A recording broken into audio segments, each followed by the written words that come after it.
Good morning, my dear friends. This is our Subbalu sir.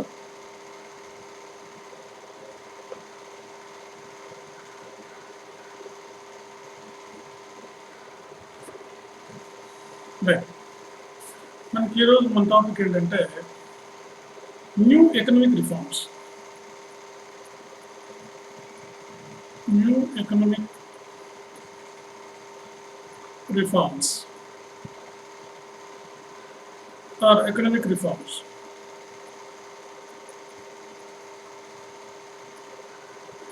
దీన్ని మనం ఏమంటామంటే నూతన ఆర్థిక సంస్కరణలు, నూతన ఆర్థిక సంస్కరణలు లేదా ఆర్థిక సరళీకరణ విధానం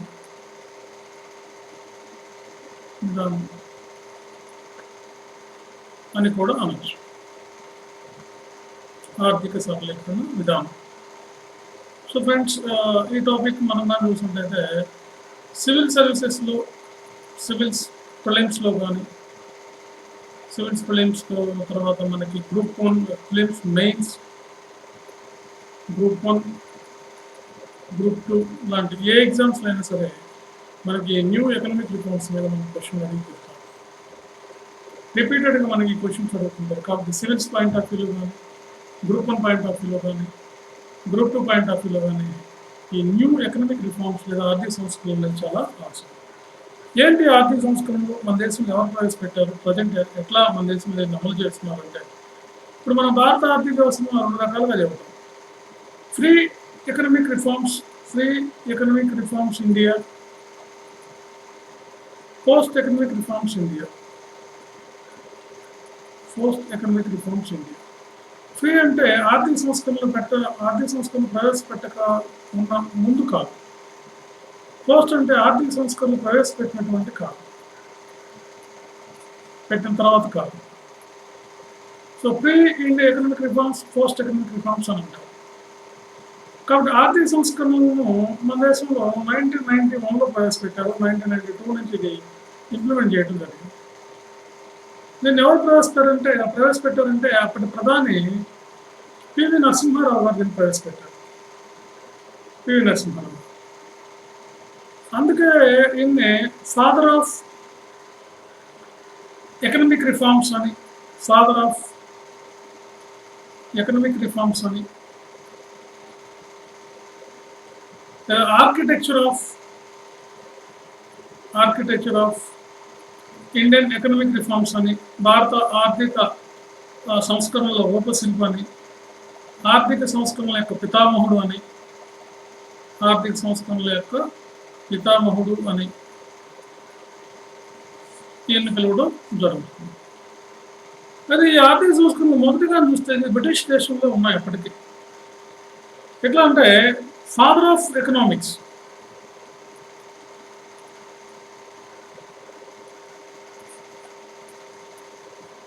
ఆడమ్ స్మిత్ గారు, father of economics Adam.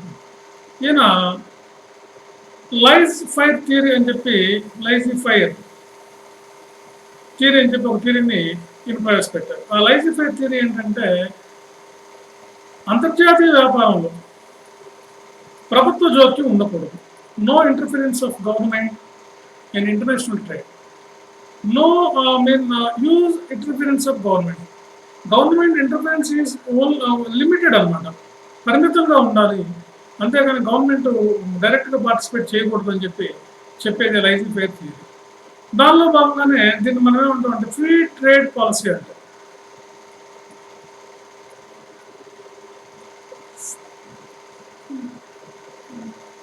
Free trade policy అని. సో కాబట్టి అది అప్పుడు ఉండేది. తర్వాత బ్రిటిష్ వాళ్ళ కాలం మీద మన దేశంలో ప్రవేశపెట్టారు. బ్రిటిష్ వాళ్ళ కాలంలో ఇండియాలో స్వాతంత్రం వచ్చిన తర్వాత మనం ఏంటంటే వేరే ఆర్థిక విధానాలు, మిశ్రమ ఆర్థిక విధానం, సామ్యవాద ఆర్థిక విధానం, నేను బిగినింగ్లో చెప్పాను ఇవన్నీ.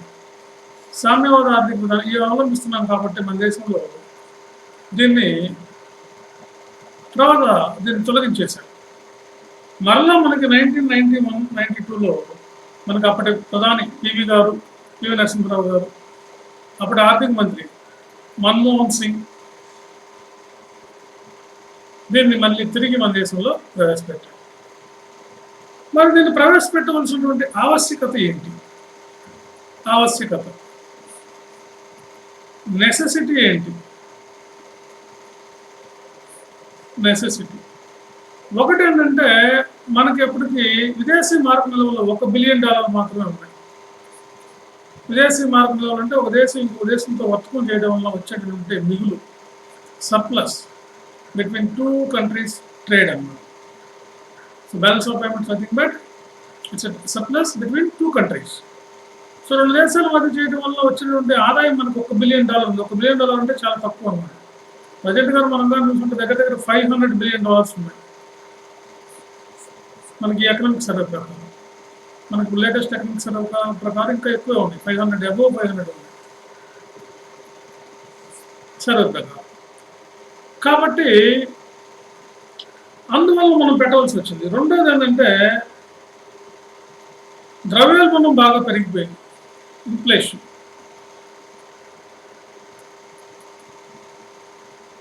ఇన్ఫ్లేషన్ కానీ చూసినట్లయితే మనం దగ్గర ఇన్ఫ్లేషన్ సుమారుగా 20% చేరుతుంది.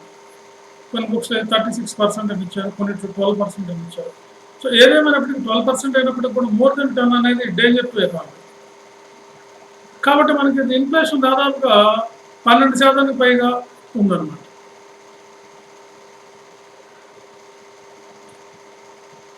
తర్వాత కరెంట్ ఖాతా లోటు, కరెంట్ అకౌంట్ డెఫిసిట్.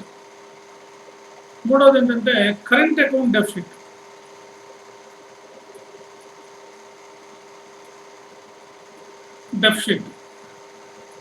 ప్రస్తుత ఖాతా లోటు అంటే 2 దేశాల మధ్య వర్తకం జరగడం వల్ల మనకు ఏర్పడే డెఫిసిట్ లోటు అన్నమాట.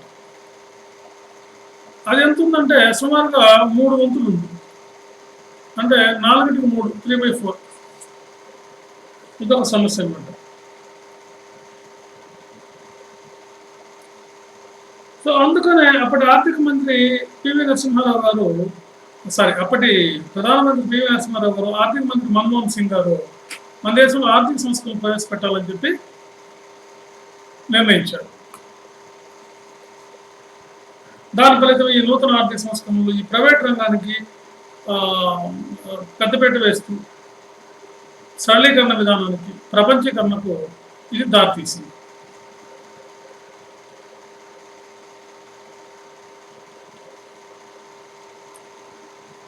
అయితే అప్పటికే ఐఎంఎఫ్ వాళ్ళు కూడా భారతదేశంలో కొన్ని షరతులు పెట్టారు. అవేంటంటే, ఒకటి, రూపాయి విలువను తగ్గించాలని, డివాల్యూట్ ద రూపాయి వాల్యూ, రూపాయి విలువను తగ్గించాలని, దాదాపు 22% తగ్గించాలని చెప్పారు. అదేవిధంగా దిగుమతి సుంకాలు, ఇంపోర్ట్ ట్యాక్సెస్ కూడా తగ్గించాలని, ఇంపోర్ట్ ట్యాక్సెస్ వీటిని మనం ఏమంటామంటే దిగుమతి సుంకాలు తగ్గించాలని. తర్వాత సెన్వాట్, సెంట్రల్ గవర్నమెంట్ విధించే వాటిని సెన్వాట్ అంటారు. సెన్వాట్ని ఒక 20% పెంచుకోవాలని, పరిపాలన వ్యయం, తర్వాత ఇతర వ్యయాలు, అనుత్పాదక వ్యయాలు, అన్ప్రొడక్టివ్ ఎక్స్పెండిచర్ అంటారు.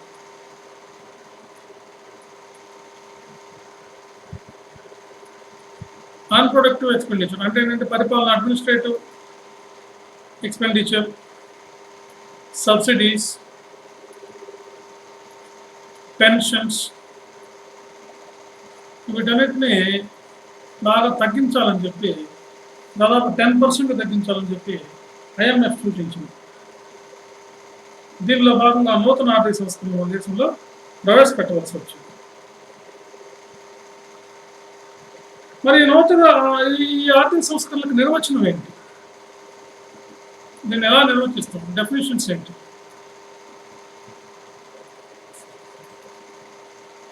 అయితే పబ్లిక్ సంస్థల యాజమాన్యాన్ని ఆస్తులతో పాటు పబ్లిక్ సంస్థల యొక్క యాజమాన్యం,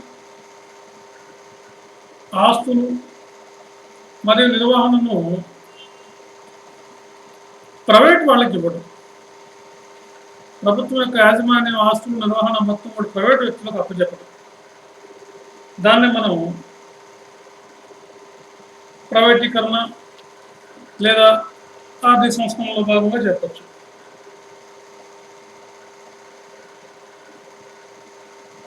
కాబట్టి దీనిలో భాగంగా మనకి ఆర్థిక సంస్కరణలు అంటే ఏంటంటే ఆర్థిక వ్యవస్థ యొక్క రూపురేఖలు మార్చడం అంటే ఏంటంటే అంతకుముందు ఉన్నటువంటి విధానాలను సరళీకరించడం, ఆర్థిక విధానాలను సరళీకరించడం, liberalise the economic policies, previous policies. రెండోది ఏంటంటే గ్లోబలైజేషన్, ప్రపంచీకరణ. ఒక ఆర్థిక వ్యవస్థ ఇంకొక ఆర్థిక వ్యవస్థ కనెక్ట్ చేయడం, ఇండియన్ ఎకానమీని ఇతర దేశాల ఎకానమీతో కనెక్ట్ చేయడం.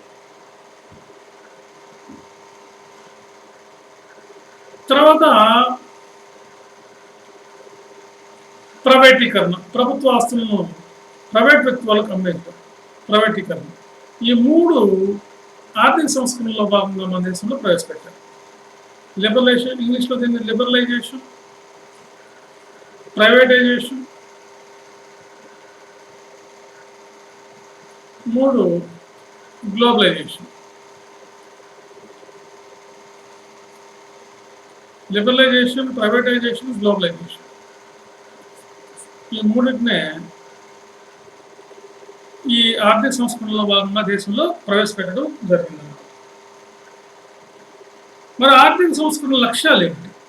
దీని యొక్క ఎయిమ్స్ అండ్ ఆబ్జెక్టివ్స్ ఏంటి? ఎయిమ్స్ అండ్ ఆబ్జెక్టివ్స్ ఆఫ్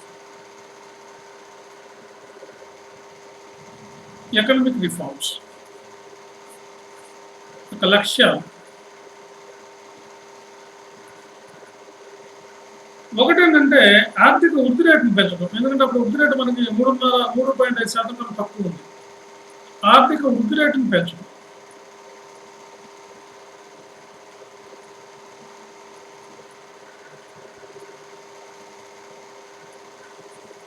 రెండవది సంపూర్ణ ఉద్యోగతను సాధించడం.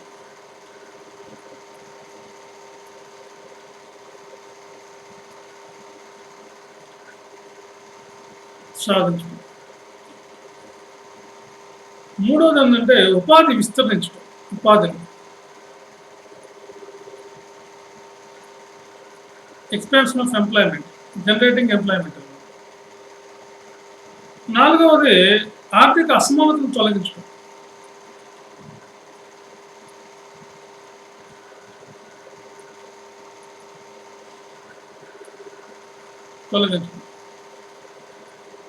ఐదవది పేదరికపు రేఖనున్న జనాభాను తగ్గించడం, బీపీఎల్ ఫ్యామిలీస్ని తగ్గించడం.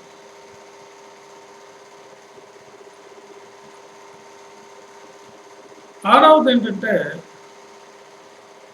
వెనుకబడిన అభివృద్ధి చెందిన ప్రాంతాల మధ్య అసమానతను తొలగించి ప్రాంతీయ సమానత్వాన్ని సాధించడం. ప్రాంతీయ సమానత్వాన్ని సాధించడం.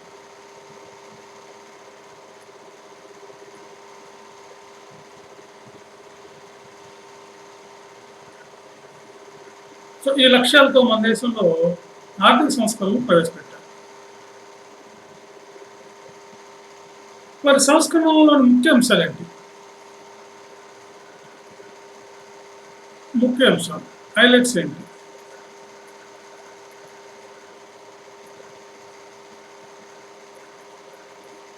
హైలైట్స్ ఏంటి? ఒకటి, స్వల్పకాలిక చర్యలు తీసుకోవడం.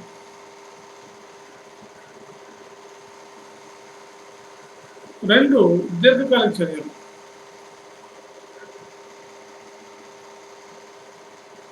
షార్ట్ టర్మ్లో మనం తీసుకోవాల్సినటువంటి చర్యలు, actions in short term and long term actions. స్వల్పకాలంలో తీసుకున్నటువంటి చర్యలు ఏంటి? స్వల్పకాల చర్యలు, షార్ట్ టర్మ్ గోల్స్.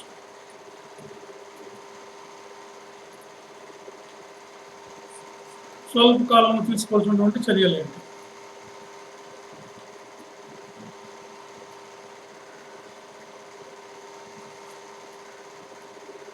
ఒకటి ఏంటంటే ద్రవ్యోల్బణాన్ని అదుపు చేయటం.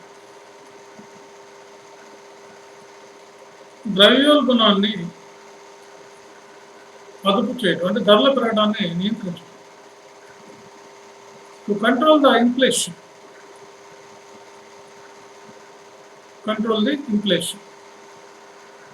as possible as early. So because it is the major economic problem, inflation. If we have more inflation in the economy and existing in the economy, we cannot reach the fixed growth rates or targeted growth rates. At the same time, the common men also can get troubles from this inflation. So always we should maintain a moderate inflation in the economy. Otherwise, we face more problems. We have to face more problems.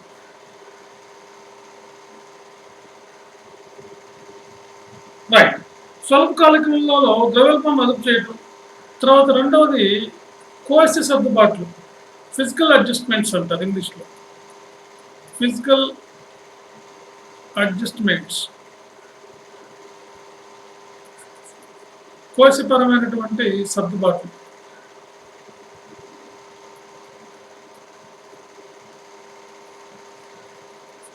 కోశపరమైన సర్దుబాట్లు అంటే ద్రవ్య సరఫరాను తగ్గించడం. ద్రవ్య సరఫరా అంటే inflation దారితీస్తుంది, money supply, దాన్ని తగ్గించడం. తర్వాత పన్నుల్లో మార్పులు తీసుకురావడం. ఇలాంటివన్నీ కూడా మనకి ఫిజికల్ అడ్జస్ట్మెంట్స్ కిందకి వస్తాయి.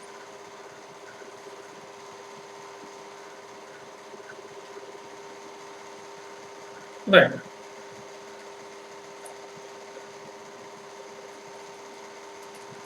అందుకే మనకి 2003లో FRBM యాక్ట్ పెట్టారు. FRBM, physical restrictive budget management act. దీని ప్రకారం ఏంటంటే 2008-9 నాటికి రెవెన్యూ లోటు పూర్తిగా తగ్గించారు. రెవెన్యూ లోటు పూర్తిగా తొలగించేశారు. కోసి లోటు మాత్రం 3% తగ్గించారు. ఫిజికల్ డెఫిసిట్ ఏమో 3%, అండ్ టోటల్ రెవెన్యూ మరియు total capital revenue minus capital expenditure equal to physical deficit అన్నమాట. సో రెవెన్యూ డెఫిసిట్ ఏంటంటే revenue receipts minus revenue expenditure. కాబట్టి ఈ రెండింటిని 2008-9 నాటికి రెవెన్యూ డెఫిసిట్ని అయితే పూర్తిగా ఎత్తివేయాలి, ఫిజికల్ డెఫిసిట్ అయితే మాత్రం 3% తగ్గించాలని చెప్పేది FRBM యాక్ట్. దీంట్లో భాగంగా ప్రవేశపెట్టారు.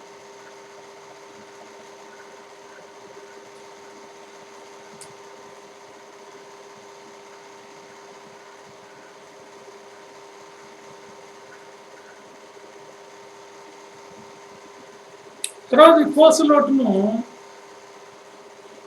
మరలా మార్చారు. ఇప్పుడు మనం ప్రజెంట్ ఎకనామిక్ సర్వే ప్రకారంగా చూస్తే 2021-22 సర్వే ప్రకారంగా చూస్తే మనకు దీన్ని 6.8% ఉండాలని నిర్ణయించారు ఫిజికల్ డెఫిసిట్ కోర్సులో. ఇక వ్యాపార చెల్లింపుల్లో సర్దుబాటు. స్వల్పకాలికంలో ఇంకా మిగతాది ఏంటంటే వ్యాపార చెల్లింపుల్లో సర్దుబాటు.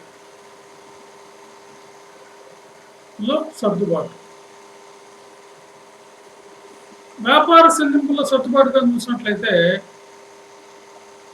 ఇవి నిర్మాణాత్మకమైనటువంటి చర్యలు తీసుకుంటాం, స్ట్రక్చరల్ యాక్షన్స్ తీసుకోవడం అన్నమాట. Structural actions in the balance of payments. వ్యాపార చెల్లింపులు అంటే బ్యాలెన్స్ ఆఫ్ పేమెంట్స్. దీనిలో భాగంగా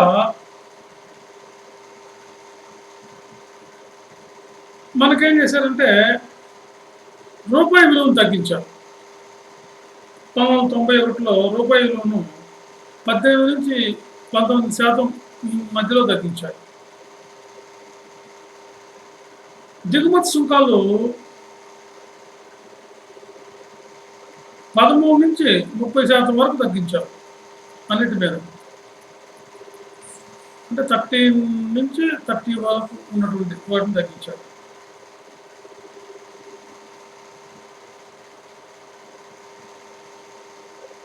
కాబట్టి ఇలాంటివి తీసుకొచ్చారు. ఇంకా దీర్ఘకాలిక చర్యలు ఏమిటి? ఇవన్నీ స్వల్పకాలిక చర్యలు. దీర్ఘకాలిక చర్యలు.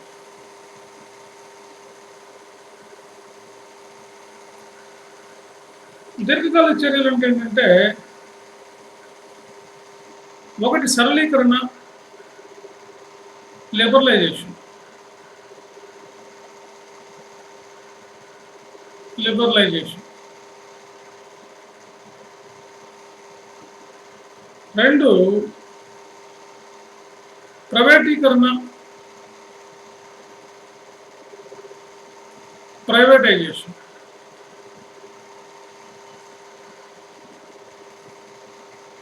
3 ప్రపంచీకరణ.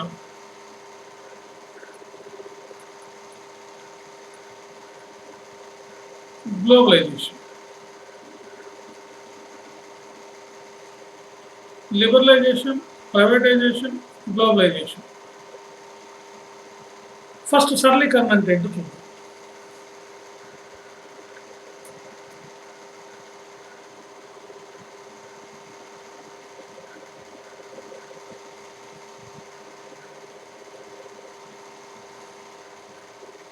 సరళీకరణ. ప్రభుత్వ నియంత్రణ తగ్గించేసి సరళీకరణ. దీన్ని మనం గ్లోబలైజేషన్ అంటున్నాం. సారీ, లిబరలైజేషన్ అంటున్నాం.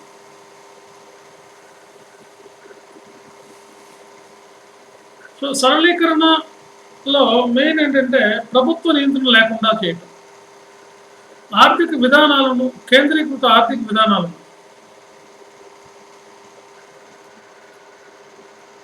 ఆర్థిక విధానాలను సరళీకరించడం, అంటే ప్రభుత్వ నియంత్రణ బాగా తగ్గించడం. రెండోది మార్కెట్ శక్తులకు స్వేచ్ఛను కల్పించడం, అంటే వస్తువులు తయారు చేసేవాళ్ళు, అమ్మేవాళ్ళు, వాళ్ళకి స్వేచ్ఛను కల్పించడం.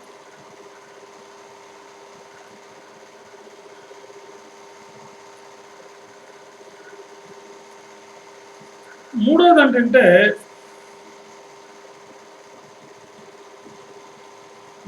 లైసెన్సింగ్ విధానాన్ని రద్దు చేయటం.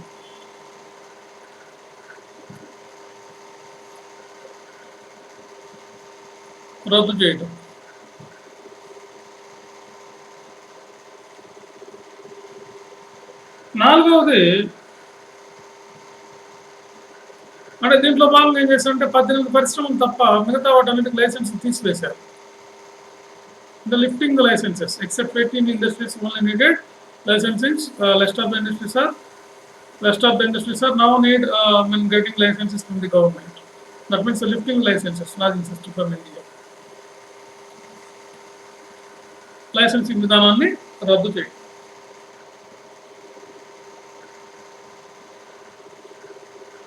విదేశీ పెట్టుబడులపై పరిమితిని పెంచడం. విదేశీ పెట్టుబడులపై పరిమితిని పెంచడం.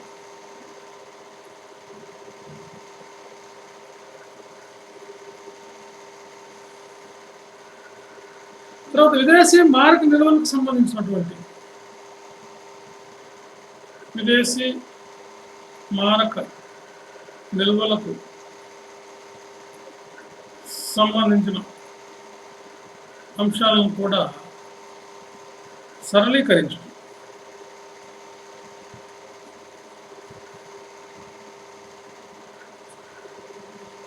తర్వాత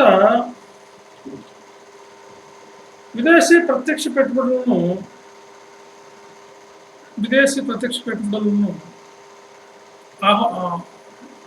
పెంచడం, అంటే ఎఫ్డిఐలను బాగా పెంచడం. దీనివల్ల దేశంలో ఇన్ఫ్రాస్ట్రక్చర్ డెవలప్ అవుతుంది. మరి ఈ సరళీకరణ వల్ల మనకి ఏంటి బెనిఫిట్స్, లాభాలు?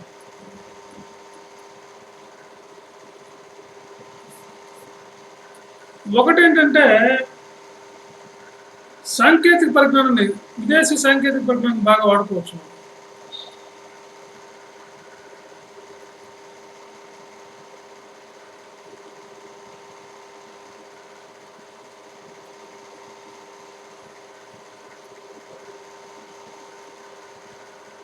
నెక్స్ట్ రెండవది పరిశ్రమలను డీలైసెన్సింగ్ చేశాం. డీలైసెన్సింగ్ ద ఇండస్ట్రీస్ అంటే పరిశ్రమలను సరళీకరించడం.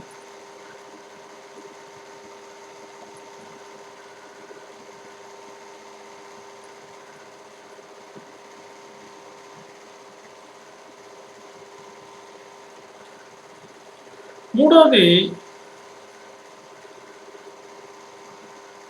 దేశంలో ఉపాధి పెరిగి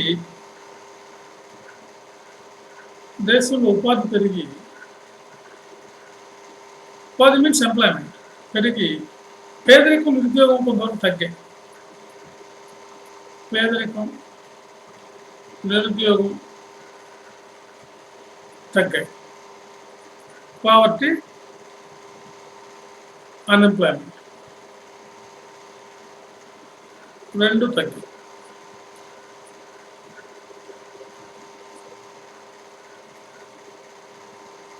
మరి నష్టాలు ఏంటి? లాసెస్.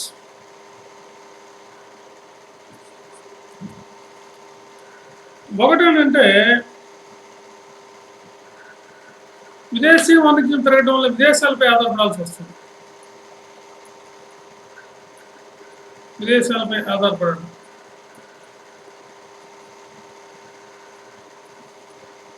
రెండోది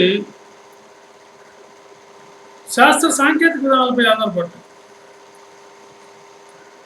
శాస్త్ర సాంకేతిక విధానాలపై ఆధారపడటం. విదేశాలపై మనం అనేక వస్తువులు ఇప్పటికీ ఆధారపడుతుంది. అదేవిధంగా టెక్నాలజీ రంగంలో కంప్లీట్గా మనం డిపెండ్స్ ఆన్ అదర్ నేషన్స్ అనమాట, అదర్ కంట్రీస్. సో ఇదొక సమస్య. కొంతమంది ఆర్థికవేత్తల ప్రకారం సరళీకరణ విధానం వలన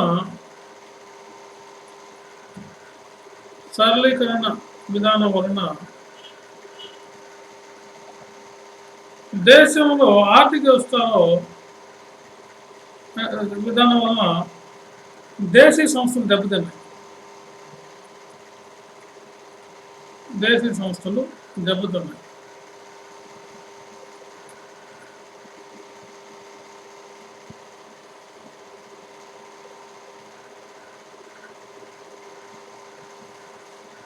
నెక్స్ట్ విదేశీ సంస్థల వలన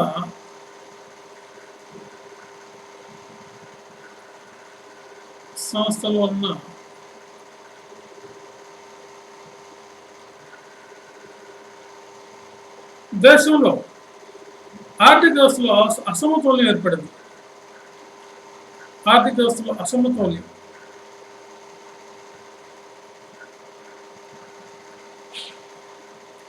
విదేశాలపై ఆధారపడటం పెరిగింది. శాస్త్ర సాంకేతిక రంగాల విధానాలు అనుసరించాల్సి వస్తుంది. సరళీకరణ విధానం వల్ల దేశీయ సంస్థలు దెబ్బతిన్నాయి. విదేశీ సంస్థల వలన ఆర్థిక అసమానత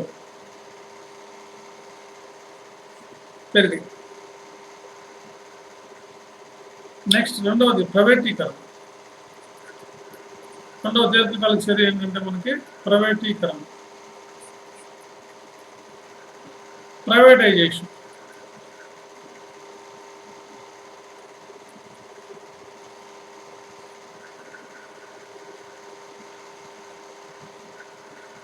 మనకి 80లో కొన్ని ప్రభుత్వ రంగ సంస్థలు ప్రైవేట్ చేసినప్పటికీ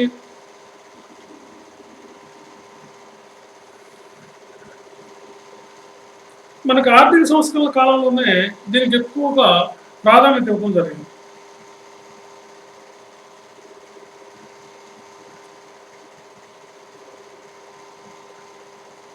అంటే కొన్ని ప్రభుత్వాలు కేటాయించిన పరిశ్రమలు తప్ప మిగతా వాటిని కూడా ప్రైవేట్ పరం చేశారు.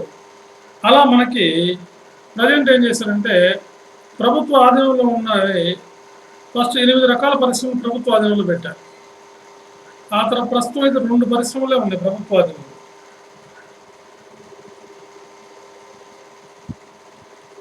ప్రభుత్వ రంగానికి కేటాయించిన పరిశ్రమలు 8 అయితే ప్రస్తుతం కేవలం 2 ఉన్నాయి.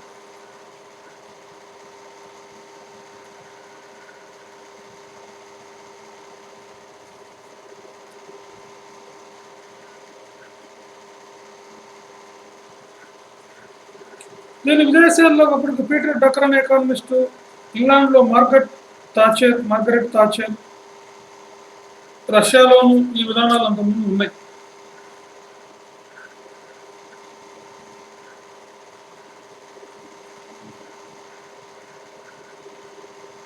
అందువల్ల ప్రైవేటీకరణ ఏంటంటే ప్రభుత్వ ఆస్తులను, యాజమాన్యాన్ని, ప్రభుత్వ ఆస్తులతో పాటు ప్రభుత్వ సంస్థలు, ఆస్తులు, యాజమాన్యాన్ని ప్రైవేట్ వారికి ఇవ్వడం. దీనిలో భాగంగా 51% గవర్నమెంట్ వాటా కలిగి 49% of the shares allotted for private candidates gave to private sector అనమాట. బట్ దీనివల్ల బెనిఫిట్ ఏంటి ప్రైవేటీకరణ? ఒకటి, రాజకీయ జోక్యం ఉండదు.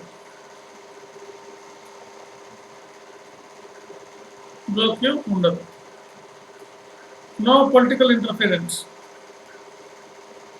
రెండోది, మెరుగైన సామర్థ్యం పొందవచ్చు.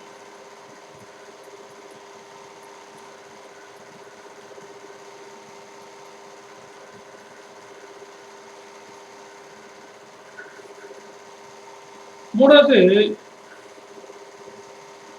ప్రైవేట్ రంగంతో ప్రభుత్వ సంస్థలు పోటీ పడటం వల్ల నాణ్యమైన వస్తువుల ఉత్పత్తి పెరుగుతుంది.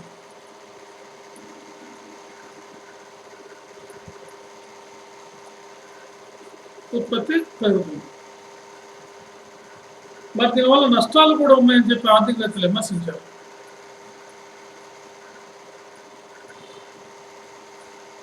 నష్టాలు కూడా ఉన్నాయి. ఒకటి ఏంటంటే,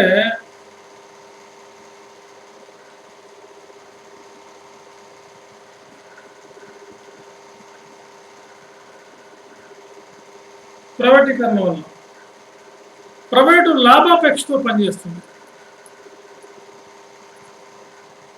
రెండోది ఏంటంటే, అవినీతికి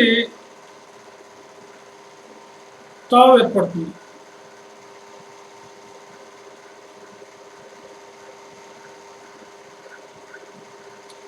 స్వల్పకాల రాబడుల కోసం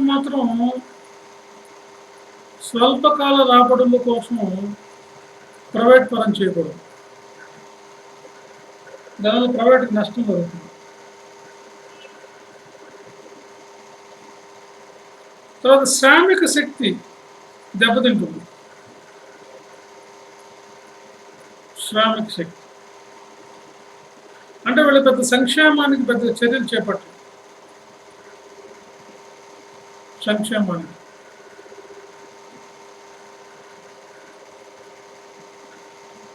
నెక్స్ట్,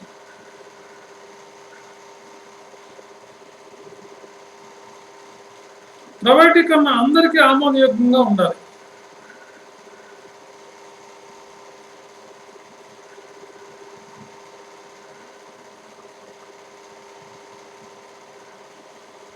లాభాపేక్ష ఉండదు, అవినీతి తావలేదు, స్వల్పకాలిక రాబడుల కోసం ప్రైవేట్ ఆస్తులు అమ్మకూడదు, శ్రామిక శక్తికి పెద్దగా నష్టం జరుగుతుంది, ఎందుకంటే సంక్షేమానికి పెద్దపేట ఉండదు కాబట్టి. ఇది అందరికీ ఆమోదయోగ్యంగా ఉండాలి.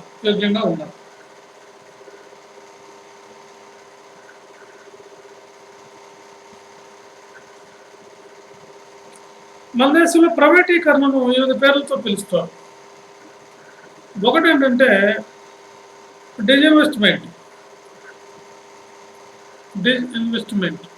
అంటే ప్రభుత్వ రంగ సంస్థల నుంచి ప్రభుత్వం ఉద్దేశపూర్వకంగా పెట్టుబడులను ఉపసంహరణ.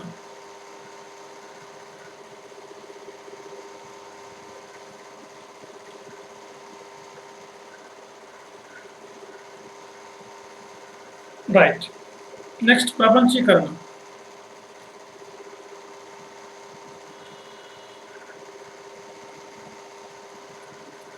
మూడవది ప్రపంచీకరణ.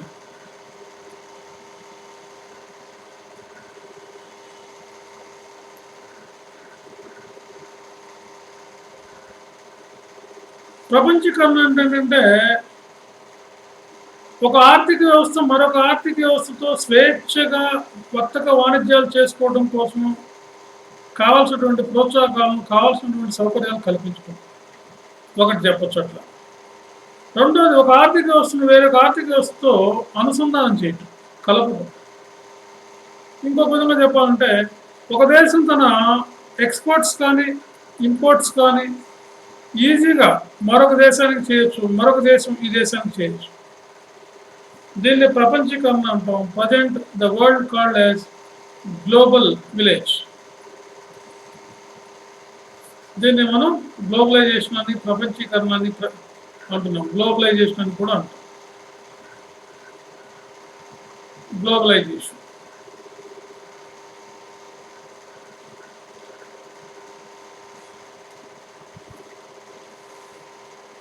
Okay, right.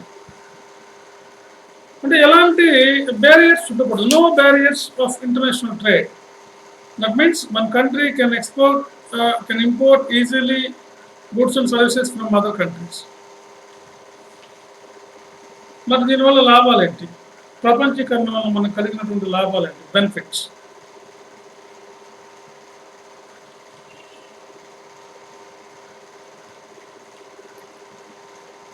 లాభాలు.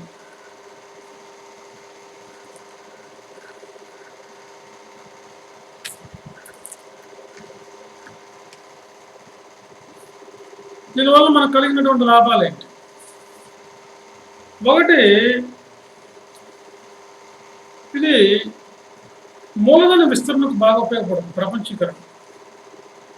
Expansion of capitalism. క్యాపిటల్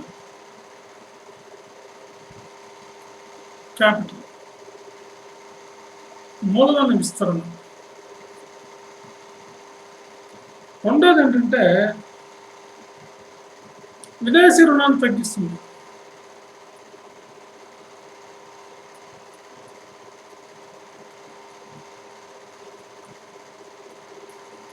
మూడు, వస్తువులకు అంతర్జాతీయ ప్రమాణాలు అంతే, స్టాండర్డ్ పెరుగుతుంది. అంతర్జాతీయ ప్రమాణాలు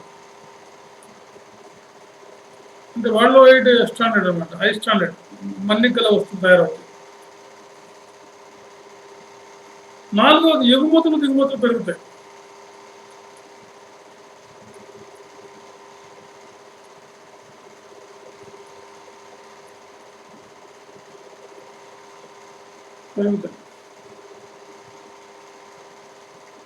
తర్వాత విదేశీ వ్యాపార వాటా కూడా పెరుగుతుంది. Rise of international share, rise of international share అన్నమాట. వాటా పెరుగుతుంది, విదేశీ వాటా. అంతర్జాతీయంలో విదేశీ వాటా పెరుగుతుంది. మరి లాసెస్ ఏంటి? దానివల్ల లాభాలు ఉన్నాయి, నష్టాలు ఉన్నాయి. లాసెస్ ఏంటంటే భారతదేశంలో కొన్ని రకాల వస్తువుల ధరలు పెరుగుతాయి దీనివల్ల. ఎందుకంటే ఎక్కువ ఎగుమతులు అవడం వల్ల మన దేశంలో వాటికి కొరత ఏర్పడి ధరలు పెరగదు. ఉదాహరణకి మెడిసిన్స్, కొన్ని అగ్రికల్చరల్ గూడ్స్, మెడిసిన్స్, అగ్రికల్చర్. ఇప్పుడు బాస్మతి రైస్ ఎగుమతి చేస్తాం కాబట్టి బాస్మతి రైస్ మనకి 150, 250, 300 వరకు కూడా ఉన్నాయి, 350 వరకు కూడా ఉన్నాయి. అట్లా ధరలు కూడా. మెడిసిన్స్ చూడండి, ఇంతకుముందు ఎంత ఉండే మెడిసిన్స్ ఇప్పుడు ఎంత ఉన్నాయి, చాలా పెరిగిపోయాయి. రెండోది,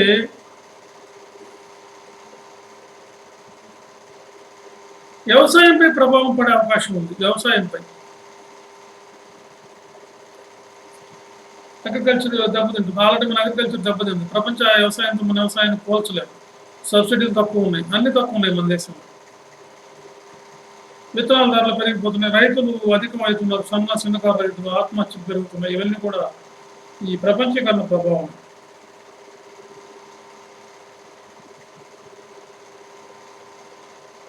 ఆర్థిక సంస్కరణలో మనకి ఎక్కువగా ఐరోపా, అమెరికా దేశాలు ఎక్కువగా లబ్ధి పొందినాయి. ఆర్థిక సంస్కరణ వల్ల ఎక్కువగా బెనిఫిట్ అయిన దేశాలు ఏంటంటే ఆఫ్రికా, ఐరోపా లాంటి దేశాలు ఎక్కువగా బెనిఫిట్ అయ్యాయని చెప్పి ఎకానమిస్టులు చెప్తారు. మన దేశంలో వ్యవసాయ రంగం బాగా దెబ్బతింది, పేదరికం బాగా పెరిగింది, అనుకున్న స్థాయిలో తగ్గలేదని చెప్పి కూడా మనకి చెప్తున్నారు.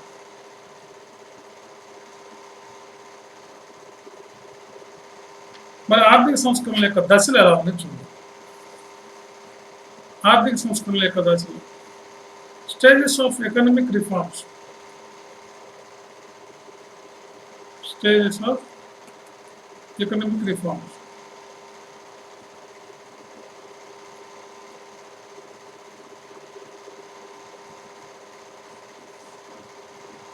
ఆర్థిక సంస్కరణల అమలు దశలు.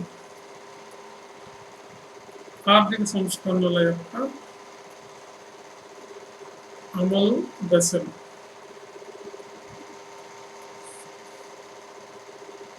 ఫస్ట్ దశ ఏంటంటే 1991, 2001. ఈ దశలో మొదటి దశ అంటారు దీన్ని.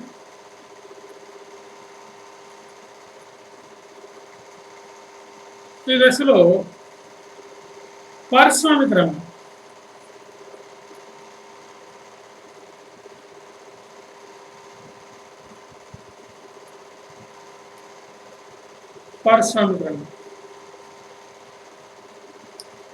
ఎలాంటి చర్యలు చేపట్టారు మొదటి దశలో అంటే పరిశ్రమలకు సంబంధించిన లైసెన్స్లు ఎత్తివేశారు.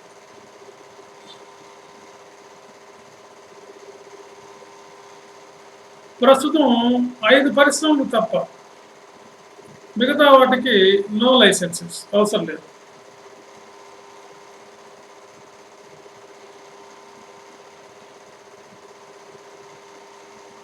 తర్వాత కొన్ని ప్రభుత్వ రంగానికి కేటాయించినటువంటి పరిశ్రమలను ప్రైవేట్ రంగానికి ఇచ్చేశారు.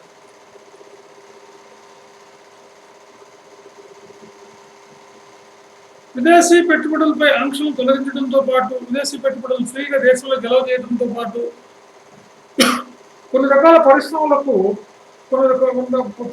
దేశీయ పెట్టుబడిదారులను ఎంఆర్టీపీ 1969లో చేసింది చట్టం. Monopoly restrictive trade policy act అంటారు. ఈ చట్టం నుండి దేశీయ పెట్టుబడిదారులను మినహాయించారు. తర్వాత ప్రభుత్వం యొక్క వాటాను తగ్గించి పరిశ్రమల్లో ప్రైవేట్ రంగం వాటాను బాగా పెంచారు.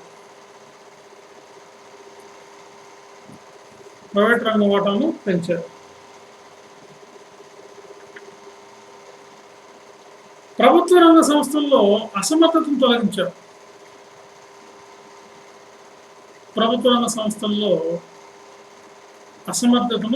తొలగించారు. మొదటి దశ. ఈవెన్ పారిశ్రామిక పరంగా, కోశపరంగా, ఫిజికల్ పరంగా, మోటరీ పరంగా ఎలాంటి చర్యలు తీసుకొచ్చారు? కోశపరమైన చర్యలు.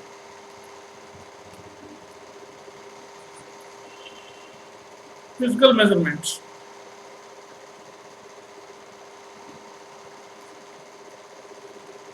కోశపరమైన చర్యలు. పన్ను రేట్లను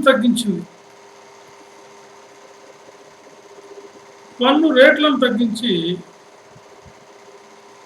ఆదాయాన్ని పెంచడానికి ప్రయత్నించింది.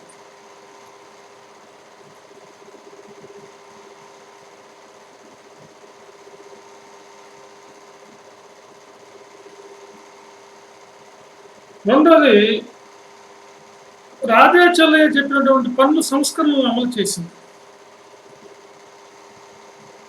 అంటే ట్యాక్స్ రిఫార్మ్స్ ఇంప్లిమెంట్ చేశారు.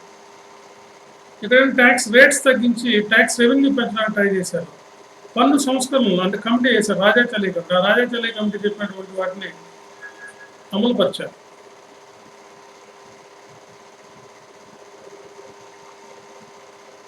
తర్వాత సబ్సిడీలు తగ్గించి ప్రభుత్వ ఆదాయం పెంచడానికి ప్రయత్నం చేశారు. సబ్సిడీలు తగ్గించి ప్రభుత్వ వ్యయాన్ని తగ్గించి ఆదాయాన్ని మాత్రం పెంచాలని చూశారు.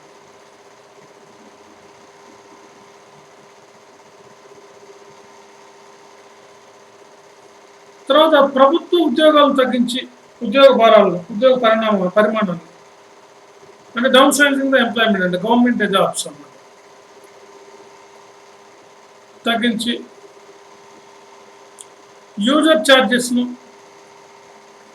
పెంచి ప్రభుత్వ రుణేతర రాబడులు పెంచుకోవడం కోసం ప్రయత్నం చేశారు.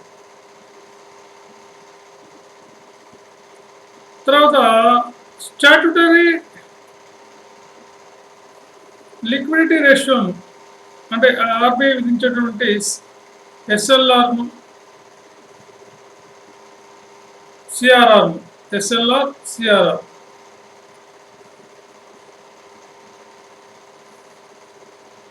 ను తగ్గించారు.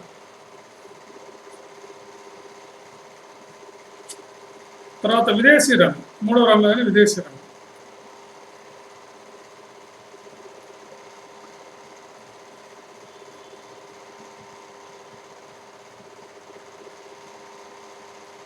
ఎగుమతులను పెంచి విదేశీ రంగంలో విదేశీ వ్యాపారాన్ని వృద్ధి చేయడంలో భాగంగా ఎగుమతులను పెంచి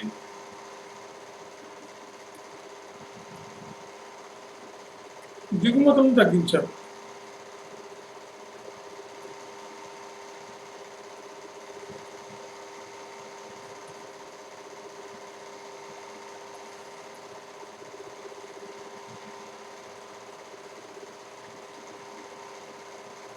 తర్వాత ఎగుమతులపై పరిమాణాత్మక నియంత్రణ ఎత్తివేశారు.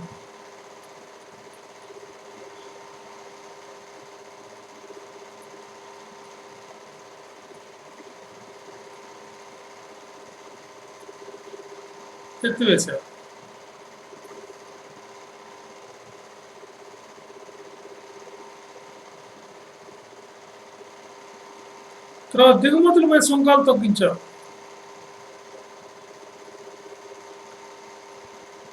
సుంకం అంటే వస్తువులపై వేసే ట్యాక్స్.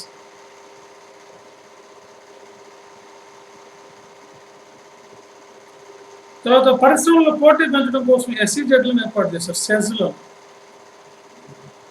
స్పెషల్ ఎకనామిక్ జోన్స్ ఏర్పాటు చేశారు పరిశ్రమల మధ్య పోటీ పెంచడానికి. సో మొదటి దశలో పారిశ్రామికంగా, కోశపరంగా, విదేశీ పరంగా ఈ నిర్ణయాలు తీసుకొని మన దేశంలో 91లో ఆర్థిక సంస్కరణలు ప్రవేశపెట్టడం జరిగిందన్నమాట.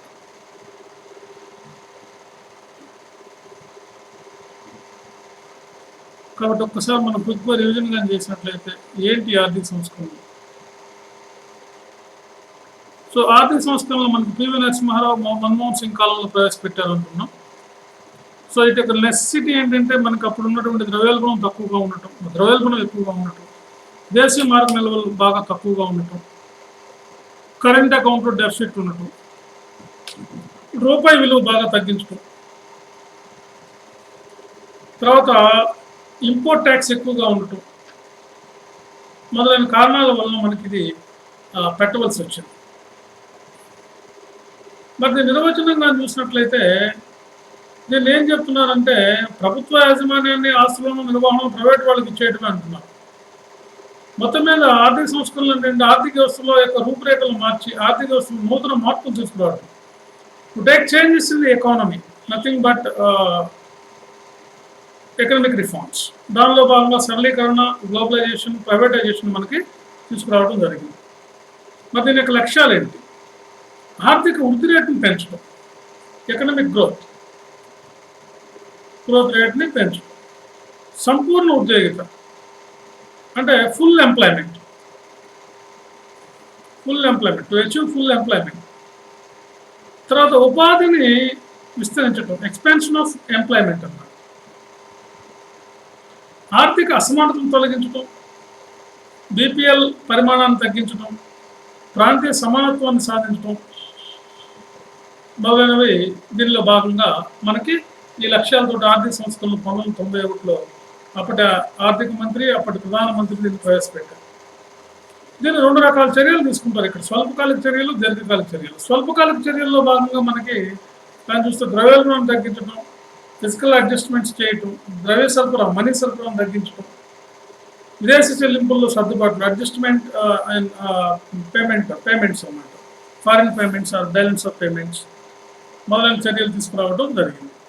మరి దీర్ఘకాలిక చర్యల్లో ఏం చేశారంటే సరళీకరణ, ప్రైవేటీకరణ, ప్రపంచీకరణ తీసుకురావడం జరిగింది. సరళీకరణ అంటే ఏంటంటే కేంద్రీకృత ఆర్థిక విధానాలను సరళీకరించడం, మార్కెట్ శక్తులకు స్వేచ్ఛను కల్పించడం, లైసెన్సింగ్ విధానాన్ని రద్దు చేయటం, విదేశీ పెట్టుబడులను తగ్గించడం, విదేశీ పెట్టుబడులపై పరిమితిని పెంచడం, విదేశీ మారక నిల్వలకు సంబంధించినటువంటి అంశాలను సరళీకరించడం, ఎఫ్డిఐలను బాగా పెంచడం. ఈ లక్ష్యాలతోటి మనకి సరళీకరణ విధానాన్ని ప్రవేశపెట్టారు. సరళీకరణ వల్ల లాభం ఏంటంటే విదేశీ సాంకేతిక పరిజ్ఞానం పెరిగింది, తర్వాత మనకి డీలైసెన్సింగ్ జరిగింది, టెక్నాలజీని ఉపయోగించుకోవడం జరిగింది. Okay, right. నెక్స్ట్ ప్రైవేటీకరణ అంటే ప్రభుత్వ ఆస్తులను యాజమాన్యాన్ని లేదంటే ప్రభుత్వ సంస్థలను ప్రైవేట్ వ్యక్తులకు ఇవ్వడం, 51% ప్రభుత్వం ఆధీనంలో పెట్టుకొని మిగిలిన 49% వాటాను ప్రైవేట్ వాళ్ళకి ఇవ్వడం. దీనివల్ల మనకు ఆదాయం ఏంటంటే రాజకీయ జోక్యం ఉండదు, మెరుగైన సామర్థ్యం ఉంటుంది, నాణ్యమైన వస్తువులు ఉత్పత్తి జరుగుతుంది. నష్టాలు ఏంటంటే ప్రైవేటీకరణ చేయడం వల్ల లాభాపేక్ష ఉంటుంది, అవినీతి బాగా తాండవిస్తుంది, స్వల్పకాలిక రాబడులు ప్రైవేటు కోసం ప్రైవేట్ పరం చేయకూడదు, శ్రామిక శక్తి సంక్షేమం దెబ్బతింటుంది, అందరికీ ఆమోదయోగ్యంగా ఉంటేనే వీటిని చేయాలి.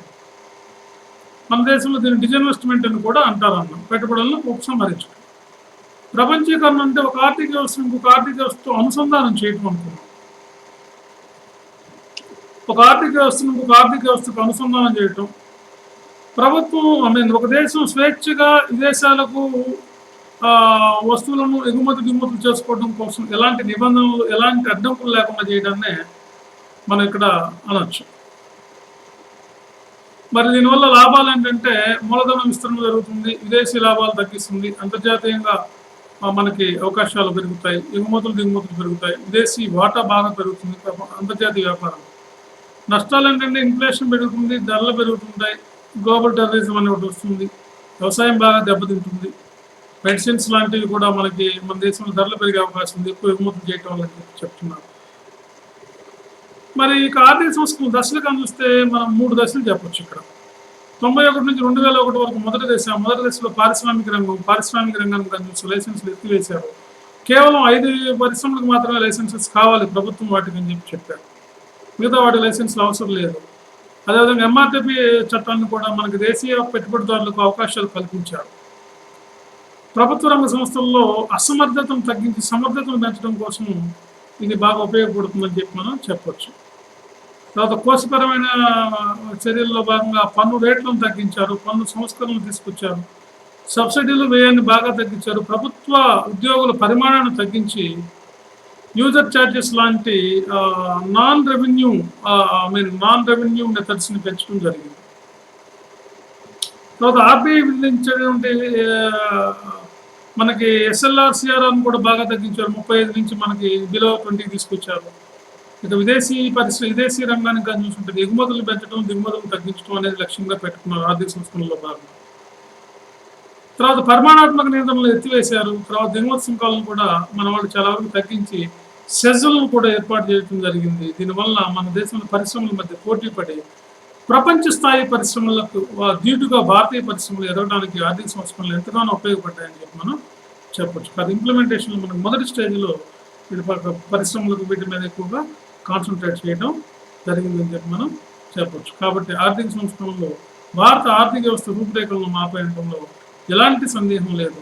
అప్పుడు ఆర్థిక మంత్రి, అప్పటి ప్రధానమంత్రి పివి నరసింహారావు గారి కృషి వలన భారత ఆర్థిక వ్యవస్థ 3.5 నుంచి ప్రస్తుతం యావరేజ్గా 7.5 వరకు వృద్ధి మనం కనబడుతున్నామంటే దానికి ప్రధాన కారణం అప్పుడు ప్రవేశపెట్టినటువంటి ఆర్థిక సంస్కరణలు. అన్ని రంగాల్లో ఎంతో కొంత మార్పు మన ఆర్థిక వ్యవస్థలో కనిపించిందని చెప్పి మనం ఇక్కడ మూలంగా మనం తెలుసుకోవచ్చు.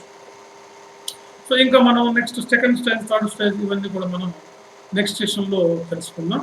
సో ఒకసారి రివిజన్ చేయండి, బాగా చేస్తే మీకు ఈజీగా అర్థమవుతుంది. ఎందుకంటే ఆర్థిక సంస్కరణల మీద సివిల్ సర్వీసెస్లోను, గ్రూప్ 1లోను, గ్రూప్ 1 ఇంటర్వ్యూలు, సివిల్స్ ఇంటర్వ్యూలు, గ్రూప్ 2లోను ఏ ఎగ్జామ్ రాసినా మీకు ఆర్థిక సంస్కరణ లేకుండా ఉండదు. ఎకానమీ అంటేనే ఆర్థిక సంస్కరణ గురించి మాట్లాడాల్సిన అవసరం ఎంతైనా ఉంది. అందుకని దీని గురించి బాగా తెలుసుకోండి. ఎక్కువగా ఆబ్జెక్టివ్ టైప్లోను, మెయిన్స్ పాయింట్ ఆఫ్ వ్యూలో కూడా ఎక్కువగా దీంట్లో క్వశ్చన్స్ వస్తాయి. గ్రూప్ 1 లాంటి పరీక్షల్లో కానీ చూసినట్లయితే ఆర్థిక సంస్కరణల యొక్క ఫలితం ఏంటి, ఆర్థిక సంస్కరణలు ప్రవేశపెట్టి దాదాపుగా మనకి 30 ఏళ్ళు అవుతుంది, ఈ 30 ఏళ్ళు కావస్తుంది, ఈ 30 ఏళ్ళలో మనం ఏం సాధించాం, ఆర్థిక సంస్కరణలు వ్యవసాయ రంగం మీద ఎలాంటి ప్రభావం చూపాయి, ఆర్థిక సంస్కరణలు పారిశ్రామిక రంగం మీద ఎలాంటి ప్రభావం చూపాయి, ఆర్థిక సంస్కరణలు విద్యారంగంపై ఎలాంటి ప్రభావం చూపాయి, ఇలాంటి క్వశ్చన్స్ గ్రూప్ 1 సివిల్ సర్వీసెస్ మెయిన్స్లో కూడా అడగడానికి అవకాశం ఉంటుంది. Okay, thank you.